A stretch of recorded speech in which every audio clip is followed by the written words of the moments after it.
Kitab yang berbahaya.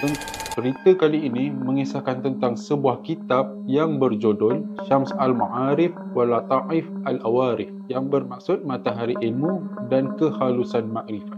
Kitab ini adalah merupakan sebuah kitab yang sangat terkenal dan penuh dengan misteri di dalam dunia Islam. Kitab ini ditulis oleh Ahmad Al-Buni yang telah pun meninggal dunia pada tahun 1225. Dia adalah seorang sufi dan sarjana daripada Afrika Utara. Kitab ini dianggap sebagai teks legenda yang mengandungi ilmu gaib, numerologi, sihir dan kebijaksanaan esoterik. Al-Buni adalah seorang pakar dalam ilmu huruf dan numerologi, di mana beliau percaya di setiap huruf Arab yang memiliki rahsia dan tenaga kosmik yang tersembunyi. Kitab ini mengajar bagaimana huruf, nombor dan ayat-ayat Al-Quran yang boleh digunakan untuk pencerahan spiritual, perlindungan, malah memperolehi kekuatan yang sangat luar biasa.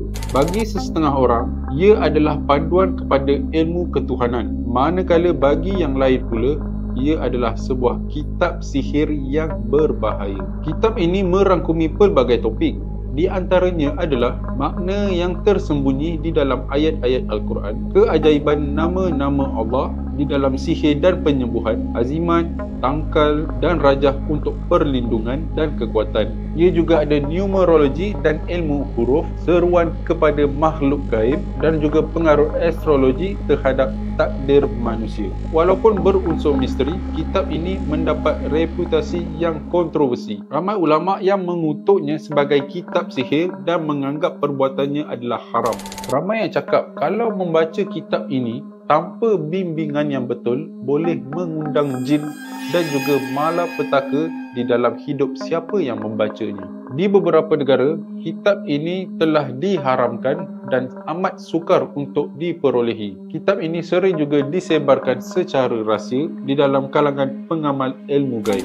Banyak kisah misteri berkenaan dengan Syams Al-Ma'arif. Ada yang percaya bahawa membaca kitab ini berseorangan pada waktu malam boleh memanggil makhluk gaib. Ada juga yang mengatakan bahawa hanya orang yang memiliki hati yang suci sahaja yang boleh memahami rahsia sebenar kitab ini. Terdapat juga dakwaan bahawa masyarakat rahsia yang menggunakan kitab ini sebagai upacara sihir yang berkuasa. Sehingga kini, kitab Syams Al-Ma'arif masih menjadi salah satu kitab yang paling berpengaruh dalam ilmu esoterik Islam. Sesetengah sarjana melihatnya sebagai panduan ataupun manual sufi untuk penyucian diri, manakala yang lain pula memberi amaran bahawa betapa bahayanya kitab ini. Sama ada ia adalah kitab pencerahan atau teks sihir yang dilarang, misterinya terus memikat mereka yang mencari ilmu tersembunyi. So guys, kalau korang berminat lagi untuk mendengar cerita-cerita jenayah yang sungguh kejam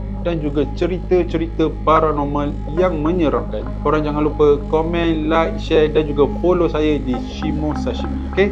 Assalamualaikum.